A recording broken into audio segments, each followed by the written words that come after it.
Oh, hello, ladies and gentlemen, my lady lovelies, and my gentle gentlemen. Let me put this window up so y'all can hear me. So I'm letting y'all know now, it's gonna be a little shaky, and I'm sorry for the off-centerness. I don't really know what's going on myself. My mount won't center for some reason, so you guys are gonna get a crooked video. Sorry. Getting to the point, since a lot of y'all want to tell me, oh, you talk too much. This is what this channel's for me talking, me expressing myself, me telling my journey to help others. But, reason for this video, there's actually two.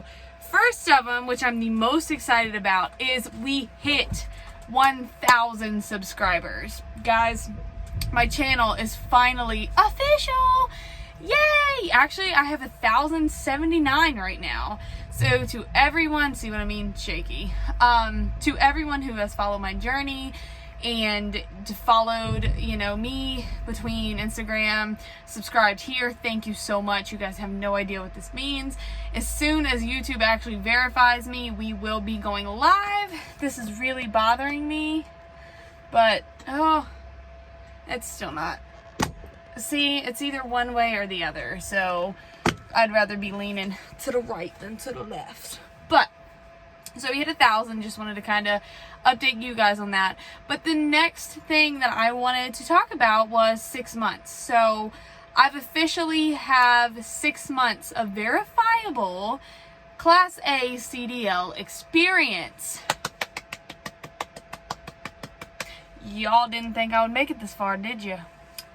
I'm here, still in the driver's seat, actually switching to another truck again. Now I'm in a year newer. So, what you got to say about that?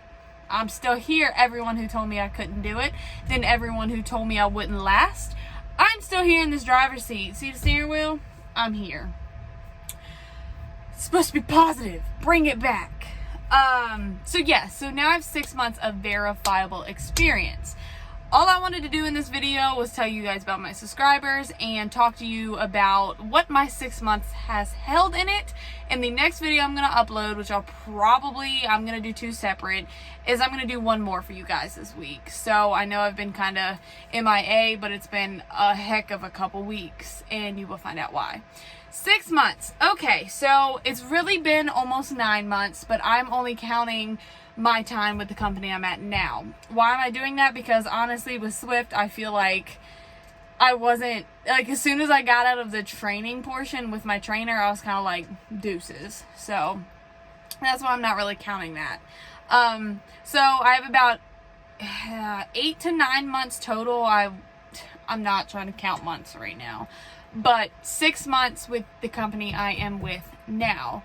So, going off of this past 6 months, I've had to deal with a lot, and I want to let you guys know that some of the stuff you're going to deal with is going to be your normal rookie stuff, but I do want to let y'all know that a lot of these things that I did go through, you should never have to go through, but more than likely you will. But you will learn very soon that you won't have to, and one of my mentors and dear friends has actually taught me that himself, and all I'm going to say is he's right.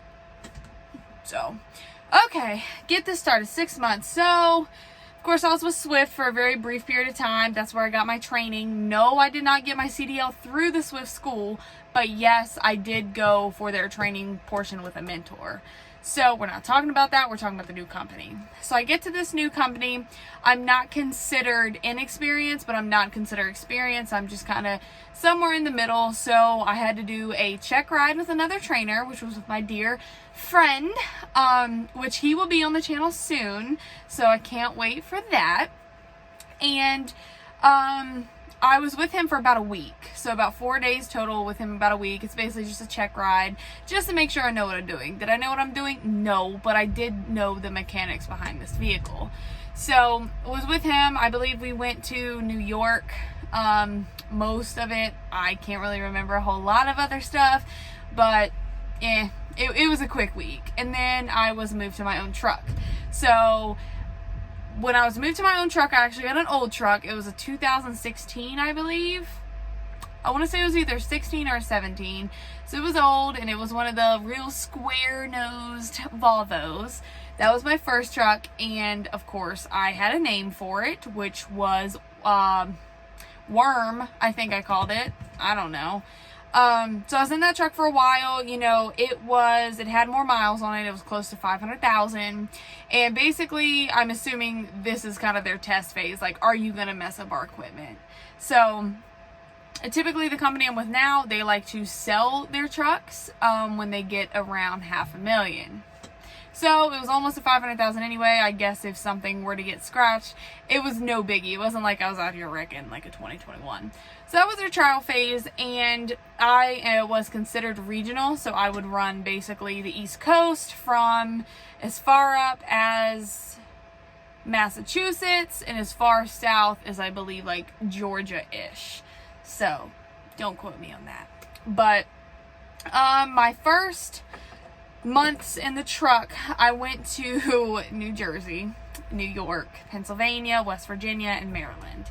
And let me tell you guys, I'm so sorry for the shaking, but let me tell you, as someone coming in from basically no experience, like I said, I considered myself no experience at all, solo, going to those states above Pennsylvania was, honestly, it was hectic. It was crazy. I didn't have fun. I hated it. Not only the traffic was crazy, but I feel like the exits came out of nowhere. And the roads, I'm not saying they're different, but from someone who is, again, Virginia, who not only doesn't have a lot of traffic, but isn't used to, you know, exit right, exit left, you know, an exit on an exit, it was very crazy for me. And it was very scary. I'm not going to sit here and lie. There were times where I'm calling my best friend and my mentor, like, hey, like, what do I do? Where do I go? Like, I am confused. I'm freaking out. I'm in tears. You know, like, it caused so much anxiety. And I don't want to say this in a bad way, but it was like, you know, you're in this big vehicle. Don't make the wrong turn. You'll get out of it, but you might have to back out of it. Don't go under a bridge that you can't fit under. So, you know, all these things are rolling through my mind like, holy crap, I'm in this big city. I didn't even go through New York City. So don't get that twisted. I'm just in around, like, on the outskirts of the cities. Like, not even really, just, like, the major interstates leading to these cities. And I mean, it was so scary. And I had a very hard time finding the customers. My GPS, which I use a Qualcomm, would tell me like, hey, you're here. I'm not here. Where am I? I'd either miss it or I wouldn't go far enough, or, you know, it was so confusing. It was so scary that my feelings got to the point where, like, I didn't think I could handle it.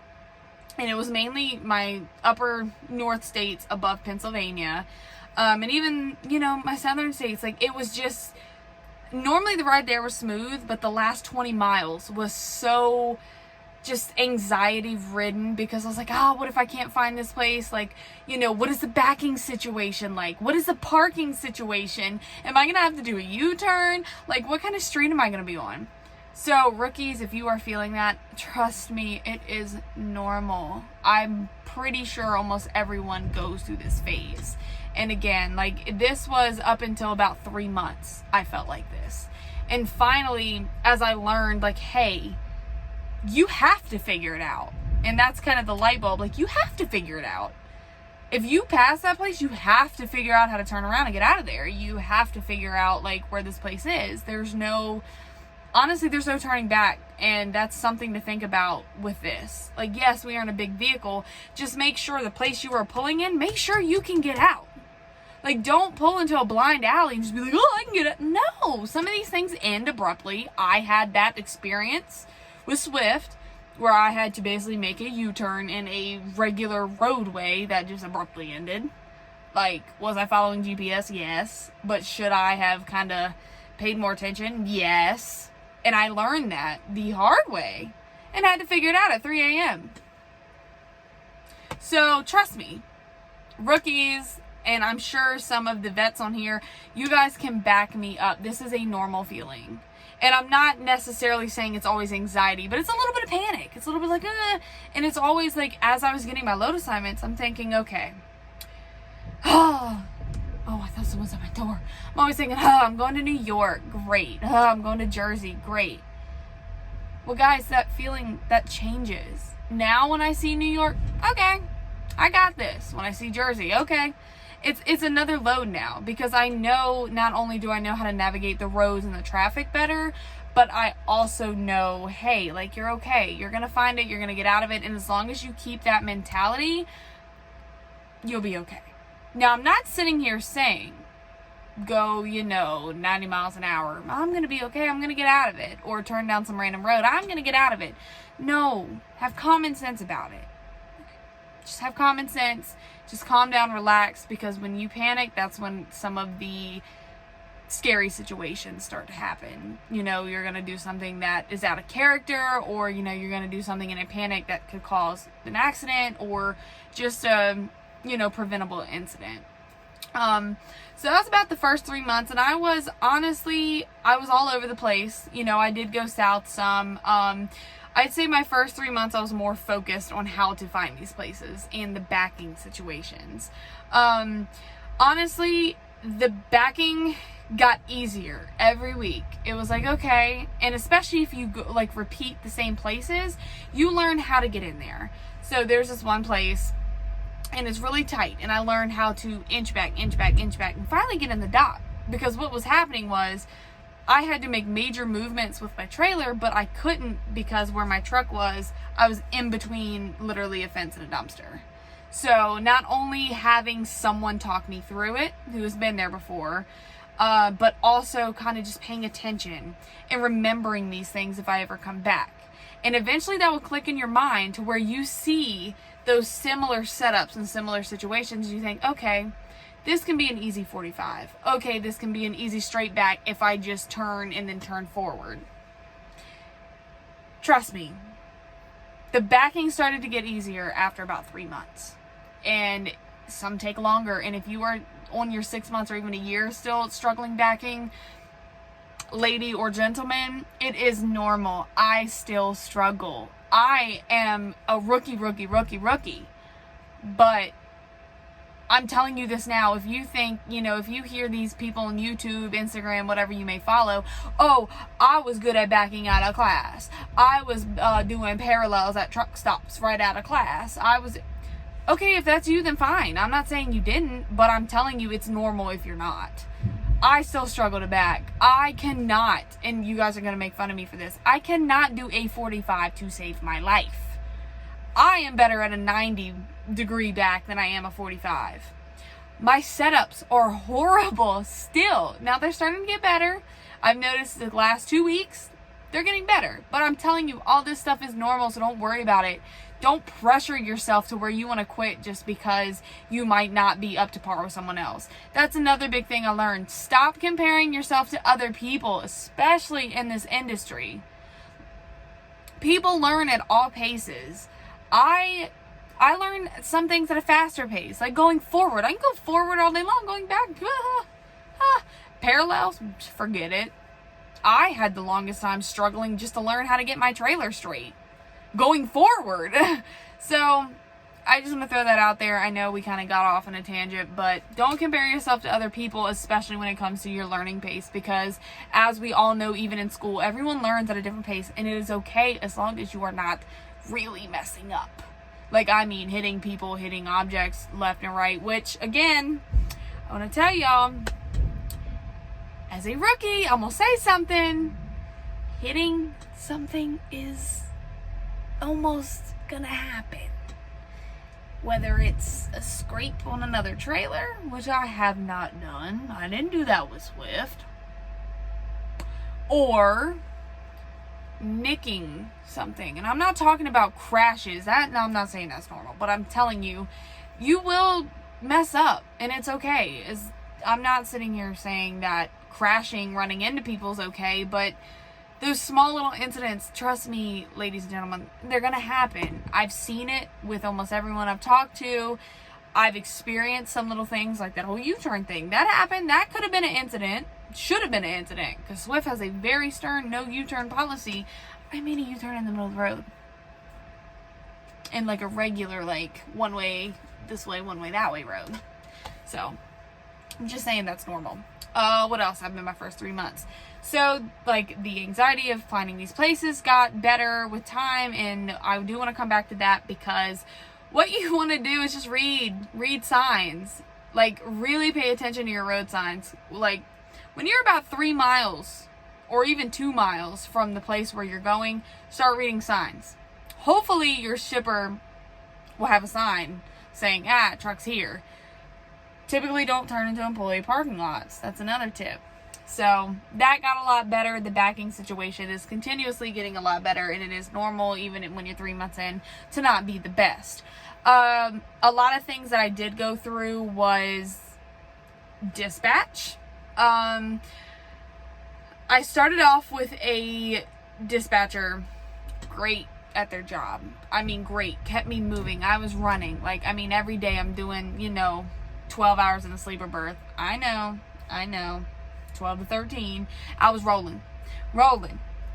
And then, as they saw what I was capable of, I got switched to another dispatch. Now, okay, I knew that was going to happen. I was told that was going to happen. And all I'm going to say is dispatches try you. And I learned that within my first, I'd say, 4 to 5 months. So, again, we're on month 6 with this company. And I just want to do a disclaimer. This is not to anyone. This is just generalized. So, I'm not hurting nobody's feelings, nothing. It started to slowly get to where it was almost like they're trying you. Like, okay, how far can we push her until she just goes, no? How far can we push her until she pushes back? I've talked to a lot of people, and this is the case. Especially within their first 2 years of experience OTR. I don't know if maybe it's just the companies I've been with, but more than likely it's normal. I've talked to multiple people from multiple different companies, multiple, walks of life, multiple, steps in their career, all of that.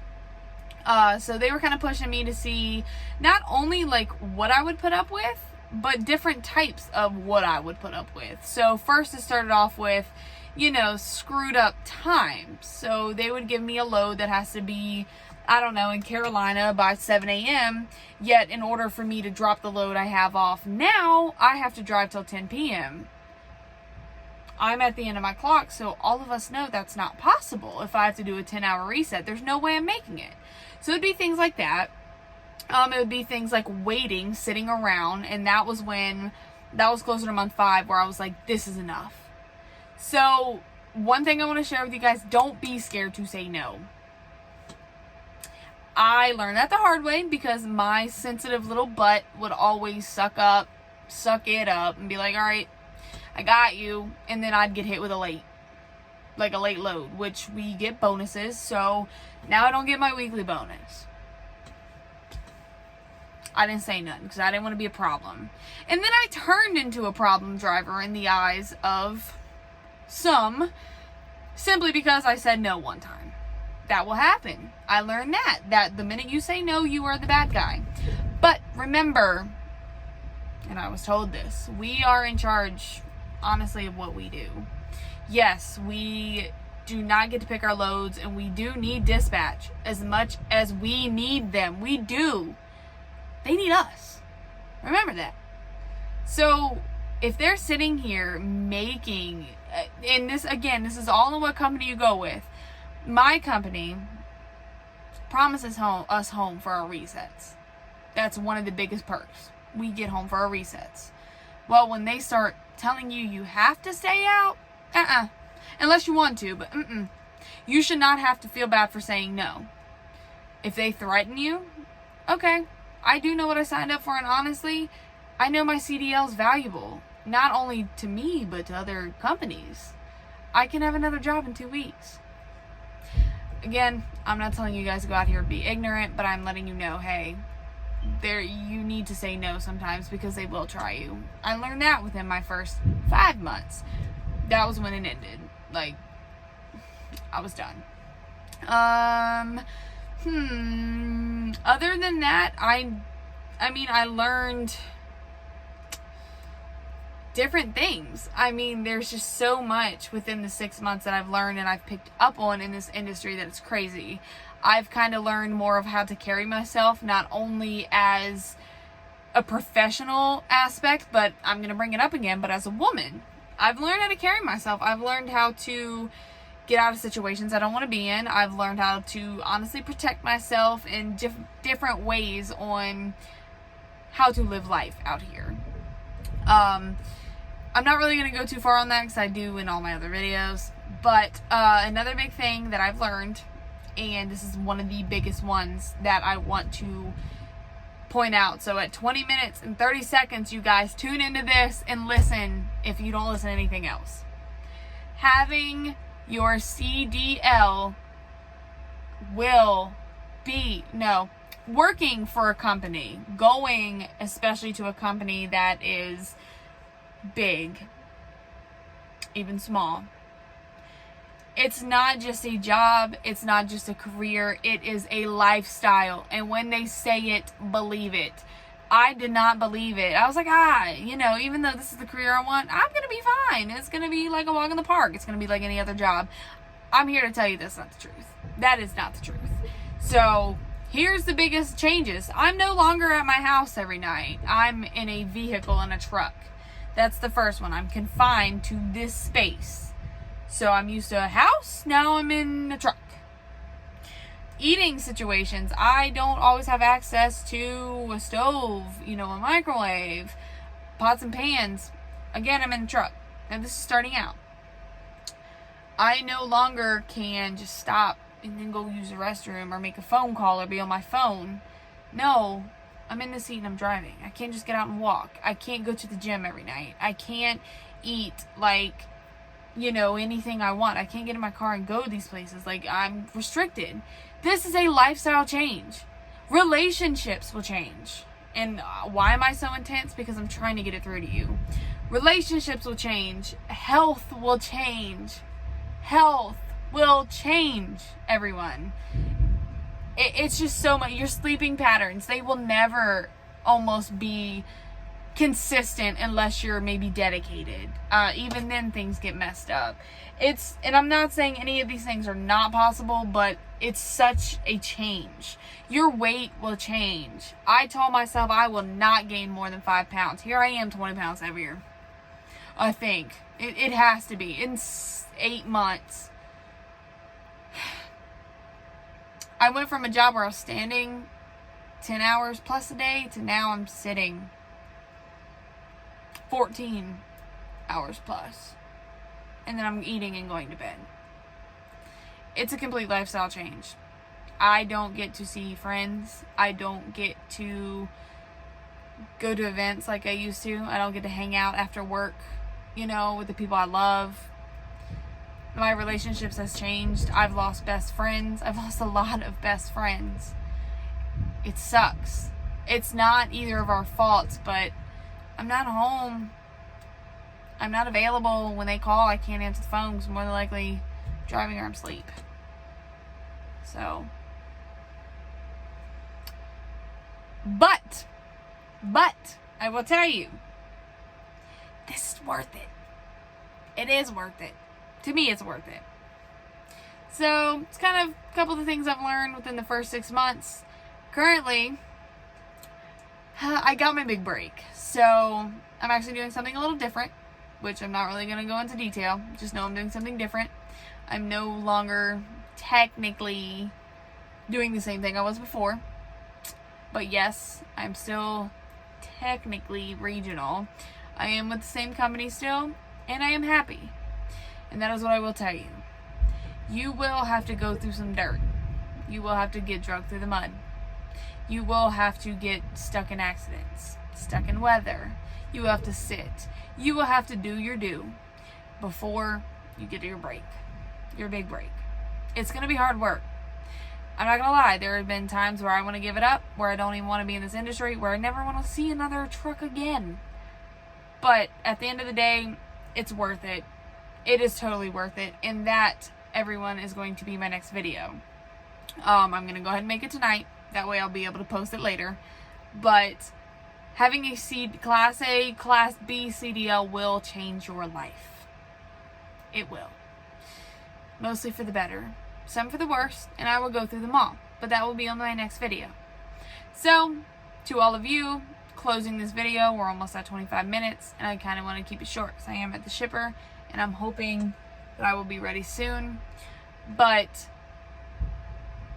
hang in there. Things are going to be rough, especially your first 3 months. But after you hit that mark, things will get better. You will start learning. You will start picking things up.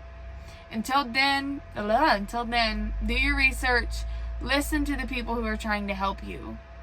Just listen. Because a lot of people out here do have good points. I've had, men and women, people of walks of all life, coming up to me saying, hey, if you tried this, this might make it easier. Okay, next time I'm going to try it. And then I go to the truck, so I'm like, wow, they're right. People will come at me nicely and give me advice nicely. People will cuss at me and give me advice really rudely. But I just sat back, I listen, and then I try it. Because it might help. And I've had a lot of people help. I've had a lot of help from everyone. I've had secret mentors that have no idea they're mentors to me. I've had friends help me who have been to these places. And that's the thing. The company you're working for, make friends. Call your trainer. If that's how, your trainer rolls, call them. Because they're going to help. Hopefully. Because that's kind of their job. So, and there are big things coming. So hold on tight. And just know, this is all going to be worth it in the end. Especially if this is really something you want to do. And one of the biggest things I learned through the 6 months, don't take this for granted. The job we do is dangerous. We do hold a lot of lives in our own lives in our hands every single day we get out on this road. It's just something that comes with it. And we need to not only respect that, but we need to understand that as professional drivers, as CDL holders. I call these trucks, they're murder machines. I don't say that meaning they kill a lot of people, but they have the potential. I can make one small mistake and hurt a lot of people, and I can walk away scratch free. But with saying that, just remember, even if a four-wheel, which is a regular car, truck, makes a mistake, we can be put away for life for vehicular manslaughter or whatever. I don't know all those terms, but for basically killing people, even though it's not 100% our faults. And we need to remain humble and remain serious and focused when we are behind the wheel. And I hate to get all serious with you guys, but it's the truth. I've experienced some things to where I never wish I'd saw. And I've experienced some things where it made me open my eyes and be like, okay, I don't want to do this. I've had people pull out in front of me. I've had people cut me off. I've had people brake test me, which is really weird. I've had a person actually step off the sidewalk in front of my truck. I don't know what their intentions were, but it opened my eyes to, they know what we're capable of, yet some of them, I'm sure they care, but they don't pay it any attention. So it's our job as the professional driver, as the CDL holder, that we have to make sure we are prepared for that. This is something serious, and I learned this, and it took me a very short couple of weeks to realize, this is not a game. We have to remain serious about this. Dude, 80,000 pounds going 68, 65 in my case, miles an hour. It's deadly, very deadly. We might walk away from hitting someone, but do you think they're going to walk away? Their chances are probably below half. I'm telling you, keep it in mind. And I know I'm making this sound scary. I know the thought of, holy crap, someone can pull out in front of me, but if I was the least bit distracted or anything, I can be put away for it. I can get my CDL taken for it. And it's not only that, the guilt. Do you think you can live with hurting someone like that? I know I couldn't. I understand, if it's their fault, but that doesn't take that away from what you did. So, that's enough depressing. I'm just saying, it's something that I've learned in these past 6 months, that I see a lot of guys out here maybe not taking it as serious as they should, guys and girls. Between, eating and swerving all over the place. I understand eating. I eat chips. I eat finger foods, but I'm not sitting here eating a bowl of cereal. I'm not sitting here eating a hot bowl of soup. You're swerving. You're doing this. You're running off the road. No, take it serious. I see, the one thing that I see on the phone. Dude, lady, get your stuff together. Not only if a cop sees you, there goes your CDL. But so think of the lives that you could be hurting, could be ending. That's all I'm saying. Take it serious. You guys, this career, this lifestyle is so worth it if you make it. And things get easier as time goes. I'm still learning so much every single day, and I don't expect that to stop anytime soon. So that's all this video is about. It has been 6 whole months with this one company, about 8 to 9 months of experience total, and I am still loving it. I'm still pumped about it. I am still, again, learning every day. There are still struggles. There are still problems I run into, and as I run into them, I will share them, and that's it. So again, thank you guys for the 1,000 subscribers. Keep them coming. I will have live soon. I can't go live yet because apparently my channel's still not verified. I tried going live today, but it won't let me yet. So you guys have a good night. Keep it between the ditches. Don't do anything stupid. And I will catch y'all later. See ya.